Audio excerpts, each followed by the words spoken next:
जीवन की परिस्थितियों में मनुष्य का धन बल, बाहुबल या अन्य उपलब्धियां केवल एक सीमा तक उसका साथ देती हैं।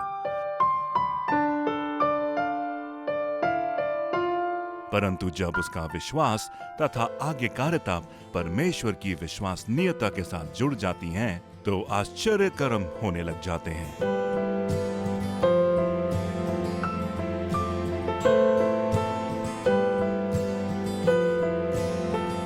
बाइबल एक ऐसी पुस्तक है जो जीवन की हर परिस्थिति में हमारा मार्गदर्शन करती है।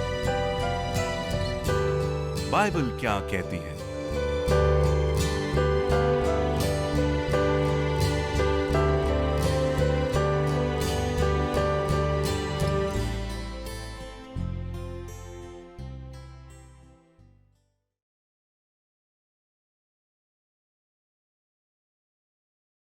नमस्कार दोस्तों, मैं रिनी फिर से आपकी आशा कार्यक्रम में सबका स्वागत करती हूँ। एक मसीही जीवन की कुंजी क्या है और एक मसीही जीवन में अनुग्रह का क्या स्थान है? आज इन्हीं सवालों पर हम चर्चा करेंगे और उसके लिए हमारे बीच मौजूद हैं भाई अनुराग और प्रेस। धन्यवाद रिनी। भाई अनुराग, आपका इस कार्यक्रम में फिर से स्वागत है और आज एक बार फिर से हम नए चर्चा के साथ यहाँ पर हैं। आज हमारा जो एक ऐसा चर्चा का विषय है, मुझे ऐसा लगता है कि बहुत ही रोचक है, क्योंकि कई बार हम देखते हैं कि बहुत सारे धर्मों से हमें बहुत सारी अच्छी शिक्षाओं को सीखने को मिलती है और मसीह धर्म भी हमें बहुत सारी अच्छी शिक्षाओं को सिखाता है। तो क्या आप हमें इस विषय में थोड़ा सा प्रकाश डालेंगे और इसको हम चर्चा को आगे बढ़ाते हुए बात करते हैं कि कैसे मसीह धर्म अन्य धर्मों से अलग है और इसमें हम क्या विभिन्नता को हम देख सकते हैं? सबसे पहले धन्यवाद प्रेस एक बार फिर से। जब हम धर्म की बात करते हैं तो हमें इस बात को समझने की आवश्यकता है कि मसीहत जो है वो धर्म से ज़्यादा अधिक संबंध है।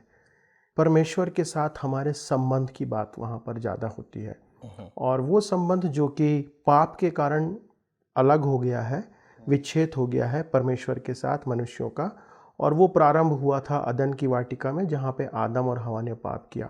तो उसके बाद से सारी मनुष्य जाति जो है वो परमेश्वर से अलग है।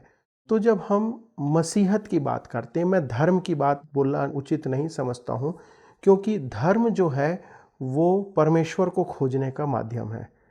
परंतु जब हम मसीहत की बात करते हैं तो मसीहत ये बताता है कि परमेश्वर ने अपने अनुग्रह के कारण से मनुष्यों को खोजा या मनुष्यों के साथ अपने संबंध को पुनः स्थापित किया। इसलिए हम ये बेहतर समझ सकते हैं कि जो मसीहत है वो एक संबंध पर आधारित है। और जो अलग करने वाली बात हम कह सकते हैं कि शिक्षाएं कहीं भी गलत नहीं है। हर एक जगह, हर एक स्थान पर, हर एक धर्म के द्वारा, धार्मिक अगुओं के द्वारा अच्छी शिक्षाएं देती हैं। कोई भी ग्रंथ गलत शिक्षा नहीं देते।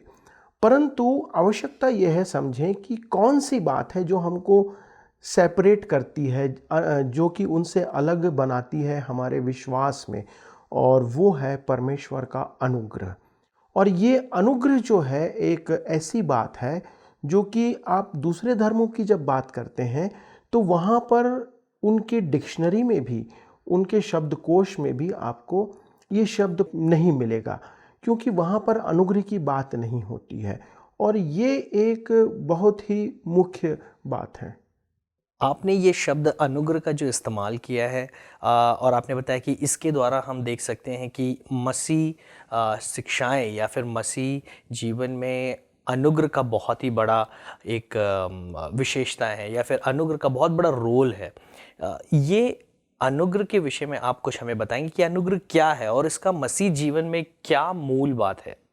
देखिए, जब अनुग्रह की बात होती है तो ये पहला प्रश्न आता है कि अनुग्रह की बात हम क्यों कर रहे हैं, क्यों ये अलग है। क्योंकि जब हम मनुष्य के जीवन का जो उद्देश्य है, मनुष्य को अंततः क्या चाहिए, मनुष्य को सभी धर्म बात करते हैं कि हमको इस पापी जीवन से छुटकारा चाहिए है, हमको इस पाप के संसार से मुक्ति चाहिए है, और जो पाप हमारे ऊपर है, उस पाप से छुटकारा।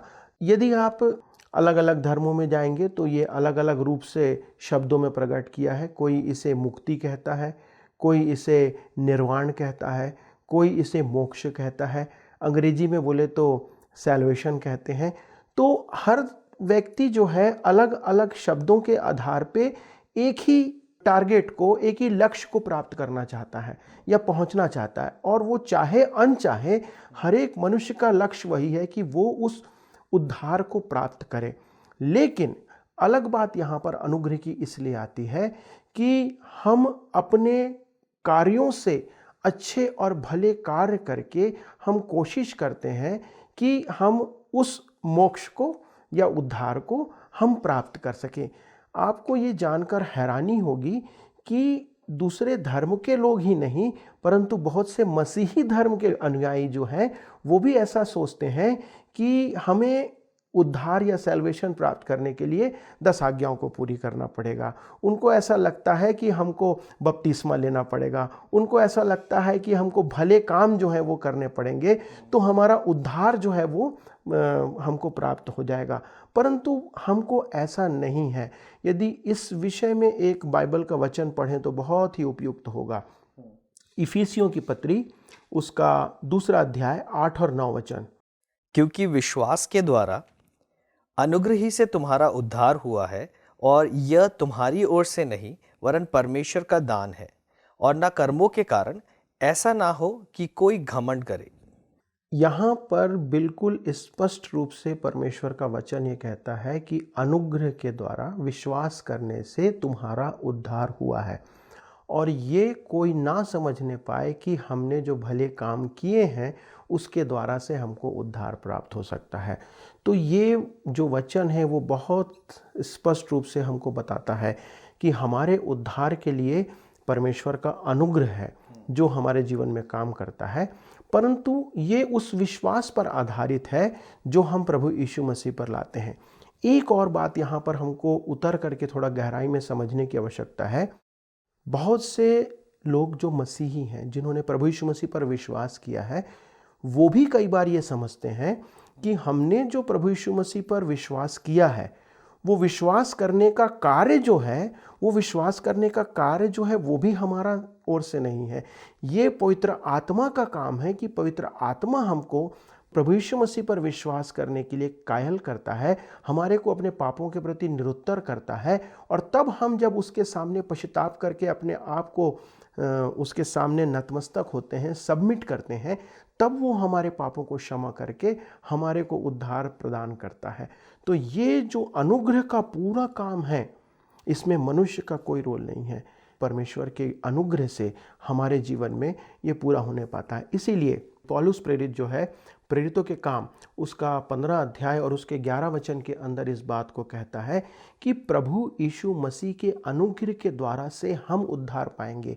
ये वो पहली शताब्दी की जो कलीसिया थी, उस पहली शताब्दी की कलीसिया के को जो पौलुस के यहाँ पर वो कहता है, तो वो इस बात को बताने की कोशिश करता है कि जो उद्धार उनको मिला है या हमको मिला है या किसी भी मनुष्य को, वो सिर्फ इस कारण से मिला है कि ये प्रभु यीशु मसीह के उद्धार के द्वारा से है, या प्रभु यीशु मसीह के अनुग्रह के द्वारा से है।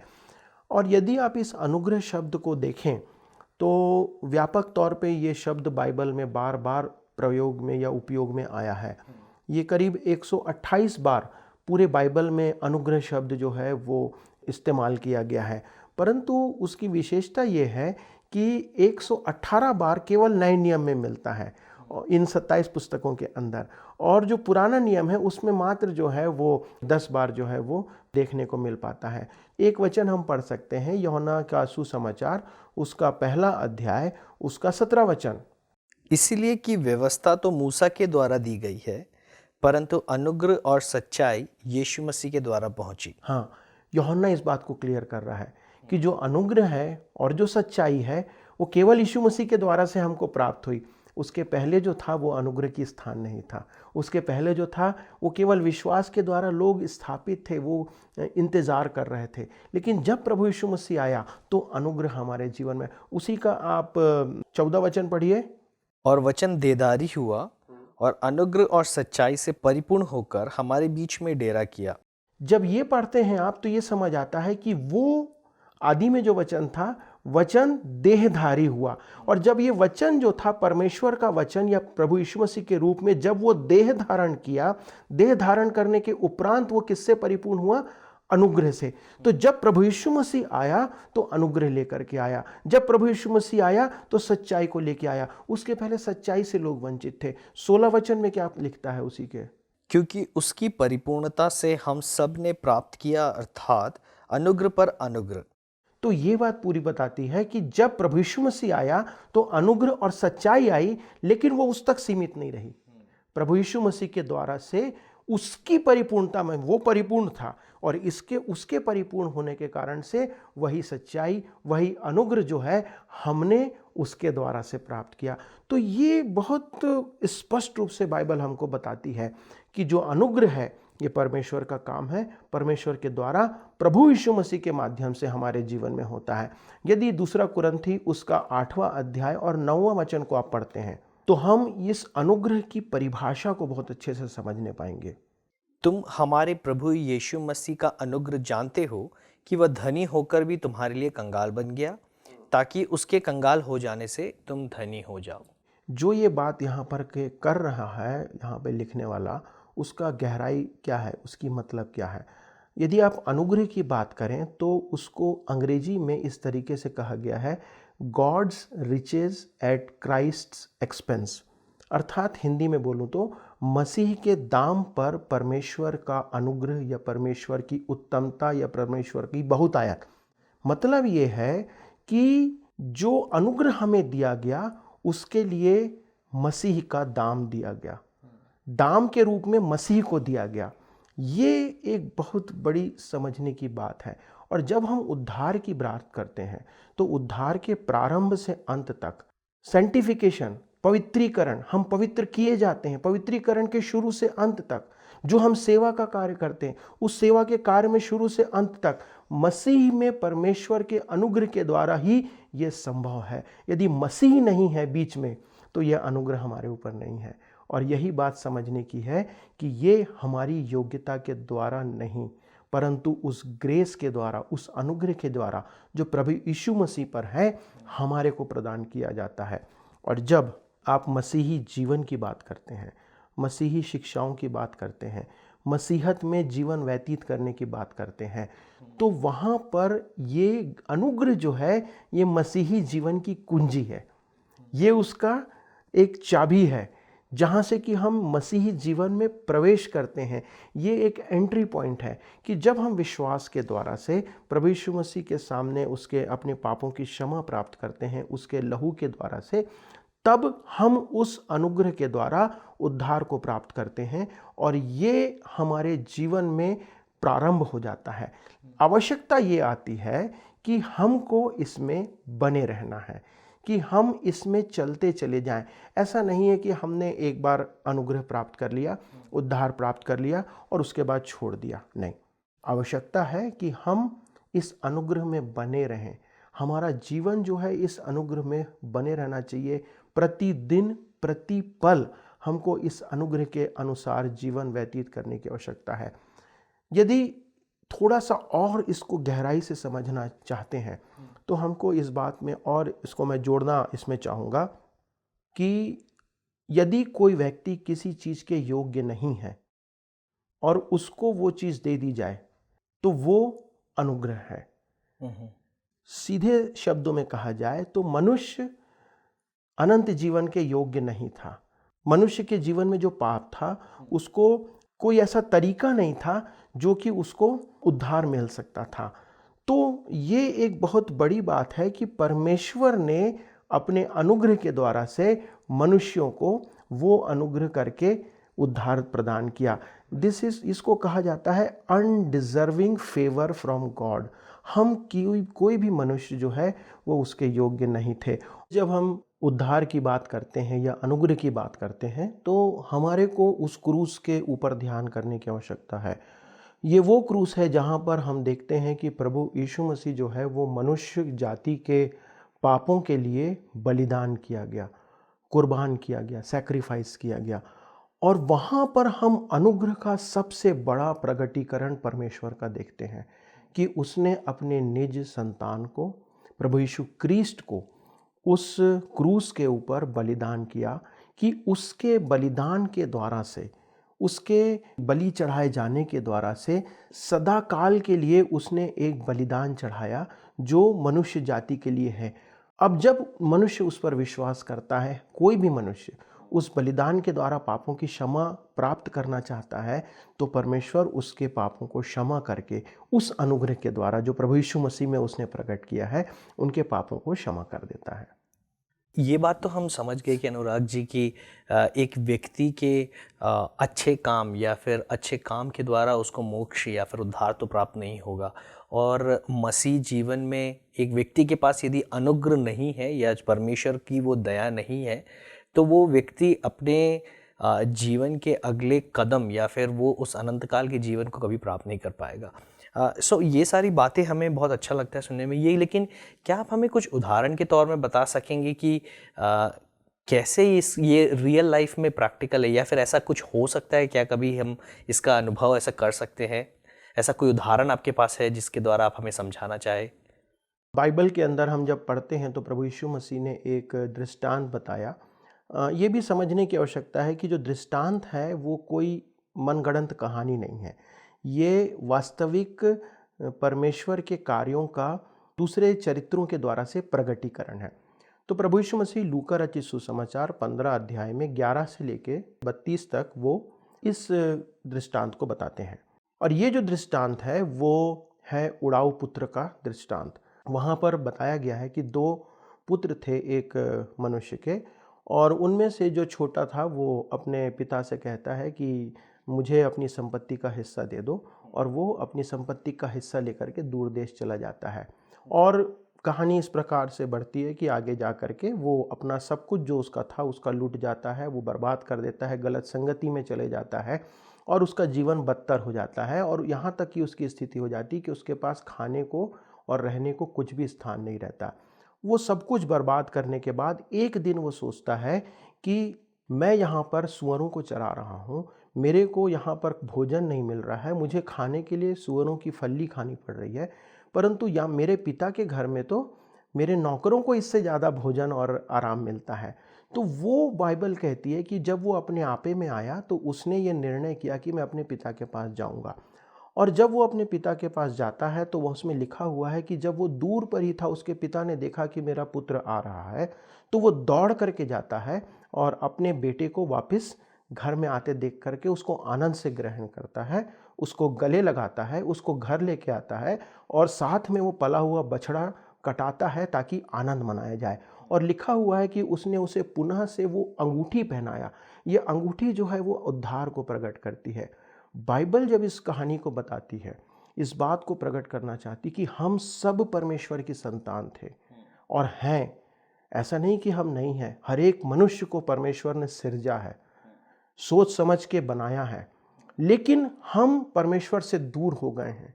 किसके कारण?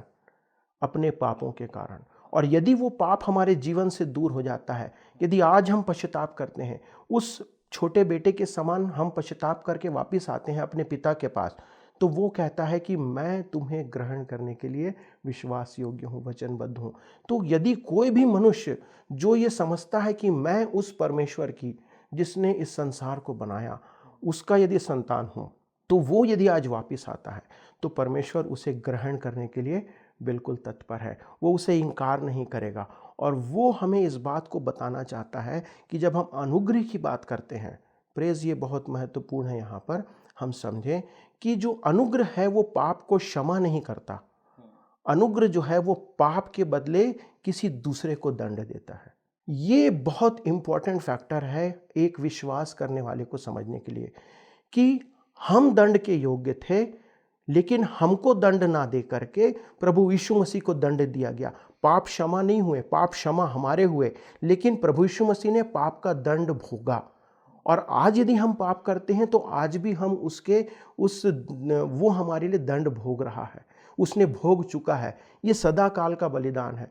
तो ये समझना आवश्यक है कि जो अनुग्रह है वो पाप को क्षमा हमारा करता है, लेकिन पाप के बदले किसी न किसी को पेनाल्टी चुकाना जरूरी है। जो दंड है वो प्रभु यीशु मसीह ने उस क्रूस के ऊपर भर दिया। और इसी प्रकार जो है पौलुस कहता है, क्या आज हम कह सकते हैं पर पौलुस के समान कि जो आज मैं हूँ वो मसीह के कारण से हूँ। जो कुछ भी मैं हूँ, जो भी मेरा अस्तित्व है, वो प्रभु यीशु मसीह के कारण से है। और ये है हमारा जीवन जीने का तरीका जो परमेश्वर हमको प्रदान करता है इस अनुग्रह के द्वारा। अनुराग जी, आपने हमें यहाँ पर ये इस विषय में बताया कि अनुग्रह के द्वारा हम कैसे सिर्फ माफ़ नहीं किए गए हैं, लेकिन उसके द्वारा चलते हुए इस बात को भी समझना ज़रूरी है कि हमारे बदले किसी और ने भी जगह ली है। तो अब ये अनुग्रह हमने जब प्राप्त कर लिया है तो उसके बाद एक व्यक्ति को क्या करना होगा? देखिए कि जब इतना बड़े अनुग्रह को हम अनुभव करते हैं अपने जीवन में, तो हम धन्यवाद देंगे परमेश्वर को। लेकिन एक और बात जो आती है, दूसरा पतरस उसके 3 अध्याय और 18 में लिखा है, आप पढ़िए उसे। पर हमारे प्रभु और उद्धारकर्ता यीशु मसीह के अनुग्रह और पहचान में बढ़ते जाओ, उसकी महिमा अब भी हो और युगान युग होती रहे। हाँ, तो पौलुस इस बात को कह रहा है कि जब हमने अनुग्रह को प्राप्त कर लिया है प्रभु यीशु मसीह के द्वारा से, तो हमको उसकी पहचान में बढ़ते जाना है। हमको आवश्यक है कि हम उस प्रकार अपने जीवन में आगे बढ़ते जाएं। और ये है मसीही जीवन की कुंजी जो कि हमको आगे लेकर के चलना है। हमें ये समझने की आवश्यकता है कि मसीही लोग ही संसार के अंदर अनुग्रह के वितरक हैं। परमेश्वर का अनुग्रह केवल हमारे द्वारा से जो अनुग्रह प्राप्त किया है, वही व्यक्ति अनुग्रह को दूसरों तक पहुंचा सकता है। जिसके पास अनुग्रह नहीं है परमेश्वर का, वो अनुग्रह नहीं पहुंचा पाएगा। इसीलिए हमको आवश्यकता है कि हम अनुग्रह को जो हमने प्राप्त किया है वो दूसरों तक पहुंचाए। और मुझे इस विषय में एक घटना जो है वो याद आती है, जो कि करीब 20 वर्ष पहले हमारे देश में घटी, जो कि करीब 22 जनवरी 1999 की घटना है। जबकि हम देखते हैं कि उड़ीसा के एक गांव में एक ऑस्ट्रेलियाई मिशनरी थे जिनका नाम था ग्राहम स्टेन्स, और वो करीब पिछले 30 वर्षों से उस स्थान पर रहते हुए कोढ़ से ग्रसित लोगों के बीच में सेवा कर रहे थे। और उस गांव के अंदर, जिसका नाम है मनोहरपुर गांव, उस गांव में वो रहते थे अपनी पत्नी और अपने दोनों बच्चों के साथ। 2 बेटे थे उनके। और जब वो वहाँ रहते थे तो वहाँ पे बहुत से लोग थे जिनको उनकी सेवा से लाभ हुआ, लेकिन कुछ ऐसे लोग थे जिन्हें उनसे कुछ दुश्मनी थी या क्या था मैं नहीं जानता। और उन लोगों ने ग्राहम स्टेन्स को और उनके 2 बच्चों को, जो कि एक 7 साल का लड़का था और एक 9 साल का लड़का था, जब वो रात को अपनी सेवा से लौटते हुए मनोहरपुर गांव के अंदर अपनी गाड़ी के अंदर सो रहे थे, रात को उस गाड़ी को मिट्टी तेल डाल के या पेट्रोल डाल करके जला दिया गया और वो तीनों लोग उस स्थान पर मर गए। अब यदि मैं आपसे पूछूं कि उनकी पत्नी जो ग्लैडस स्टेन्स हैं, उनकी क्या हाल होगा यदि उनके सामने, ग्लैडस स्टेन्स के सामने या किसी भी सामान्य मनुष्य के सामने उस व्यक्ति को ला करके खड़ा कर दिया जाए जिसने उसके पति की हत्या किया, जिसने उसके 2 बच्चों को मार डाला, उसका क्या हाल होगा? वो उसके साथ कैसा व्यवहार करेगा? मैं सोचता हूँ कि शायद दुनिया में कोई भी मनुष्य ऐसा नहीं होगा जो उससे बदला लेना नहीं चाहेगा, जो उसके साथ मारपीट नहीं करेगा, जो कम से कम ये नहीं तो कहेगा कि कम से कम इस व्यक्ति को कानून के आधार पर दंड मिलना चाहिए। संसार आज वो न्याय चाहता है। संसार आज उस गलत काम का दंड चाहता है कि जिसने गलती किया है वो उसको भुगते। लेकिन ग्लैडस स्टेन्स ने क्या किया? जो उनकी पत्नी थी, उसने कहा कि मैं उस व्यक्ति को क्षमा कर देती हूँ। ये है अनुग्रह का जीवित परिचय या उदाहरण। यदि हम अपने जीवन से, यदि हमने अनुग्रह को प्राप्त किया है, यदि हमारे जीवन से वो अनुग्रह दूसरे नहीं देख रहे, हमारे परिवार के लोग, हमारे कलीसिया के लोग, हमारे समाज के लोग, हमारे ऑफिस के लोग, हमारे जिन लोगों के बीच, हमारे बच्चे, जिन लोगों के साथ हम काम करते हैं, यदि उनको ये अनुग्रह देखने को नहीं मिल रहा है, तो कहीं ना कहीं हम उस अनुग्रह में परिपूर्ण नहीं हुए हैं। हमारे अंदर उस अनुग्रह की कमी कहीं ना कहीं पाई जा रही है। और ये तभी हो सकता है जब हमारा मनुष्यत्व, पुराना मनुष्यत्व, पौलुस लिखता है कि मेरा पुराना मनुष्यत्व जो है वो क्रूस पर मसीह के साथ चढ़ाया गया है। अब मैं नहीं जीता परंतु मुझ में मसीह जीता। तो ये मसीह जब मेरे अंदर जीवित रहेगा, तब आत्मा के फल जो प्रेम, भलाई, मेल, एकता, आनंद, धीरज, ये चिन्ह हैं जो प्रकट करते हैं कि हमारे अंदर परमेश्वर का अनुग्रह है। तब हम गाली सुन के गाली नहीं देते, तब हम लोगों के साथ बुराई के बदले बुराई नहीं करते हैं। हमको ये समझना है कि संसार जो है वो हमारे से अनुग्रह की अपेक्षा कर रहा है। हमारे के अंदर वो अनुग्रह को देखना चाहता है, प्राप्त करना चाहता है। संसार और संसार के लोग जिनके पास अनुग्रह नहीं है, आज हमारे लिए ये चुनौती है पहली कि क्या हमने अनुग्रह को प्राप्त किया। लेकिन यदि हमने प्राप्त किया है तो क्या ये अनुग्रह हमारे जीवन से दूसरों तक पहुंच रहा है। ये मंथन करने, विचार करने, सोचने और प्रार्थना करने का विषय है। अनुराग जी, आपने हमें ये बहुत ही सही बात बताया है कि आज हमारे लिए एक बहुत बड़ा चिंतन का विषय है। हम अपने आप को मसीह कहते हैं या फिर हम मसीह की शिक्षाओं का पालन करते हैं, लेकिन हमें इस बात को भी जांचना ज़रूरी है क्या हम वैसे अनुग्रह को अपने जीवन से लोगों तक प्रकट करते हैं या नहीं। क्योंकि यदि हमने वो अनुग्रह को प्राप्त किया है तो क्या वो अनुग्रह दूसरे हम में देखने पाते हैं या नहीं, क्या हम उस उदाहरण के रूप में अपने जीवन को जी पाते हैं या नहीं। आज जो इस कार्यक्रम को देख रहे हैं, चाहे वो मसीह हो या ना हो, मुझे ऐसा लगता है कि हम में से हर एक को इस बात को जानने की आवश्यकता है कि हमने वो अनुग्रह को प्राप्त किया है या नहीं। अगर हमने नहीं किया है तो आज हम में से हर एक के पास वो अवसर है, क्योंकि परमेश्वर अपनी बाहों को हमारे सामने खोल के रखा हुआ है और कहा है कि मैं तुम्हें वो अनुग्रह मुफ्त में देना चाहता हूँ। आज हमारे पास एक अवसर है। मैं ऐसी अपेक्षा करता हूँ कि हम में से हर एक जन उसके लिए तत्पर हो जाए, क्योंकि परमेश्वर उसके लिए तत्पर है हमें देने के लिए। क्यों ना हम अपने दर्शकों के लिए प्रार्थना करें कि परमेश्वर का अनुग्रह उनके जीवन में बढ़ता जाए। स्वर्गीय खुदावंद, हम आपको धन्यवाद देते हैं और इस कार्यक्रम के लिए धन्यवाद देते हैं, जबकि आज हमने सीखा कि आपका अनुग्रह बहुत ही हमारे जीवन में आवश्यक है। प्रभु, आपका अनुग्रह ही सिर्फ हमारे लिए काफ़ी है। यदि हम में से ऐसा कोई है जो इस कार्यक्रम को देखता और सुनता है और उसने अभी तक इस अनुग्रह को नहीं पाया है, प्रभु हमारी प्रार्थना है कि उसके ऊपर भी आपकी अनुग्रह बन जाए, और जिन्होंने इसको प्राप्त किया है उस अनुग्रह को अपने जीवन से दर्शाने वाले बन जाए। हो जाए कि हम आपको इस पृथ्वी पर लोगों तक सही रूप से दर्शाने वाले बने, ताकि हर एक व्यक्ति आपके उस सत्य वचन को अपने जीवन में जानकर, कबूल कर कर उस पर चलने वाला बन सके। धन्यवाद देते हैं हमारे बीच में चर्चा के लिए अनुराग जी हैं। इस सुंदर चर्चा में जो आपने हमारी सहायता किया, इस चर्चा के द्वारा अनेक लोगों को आशीषित कीजिए और उनके परिवार को भी आप आशीषित कीजिए।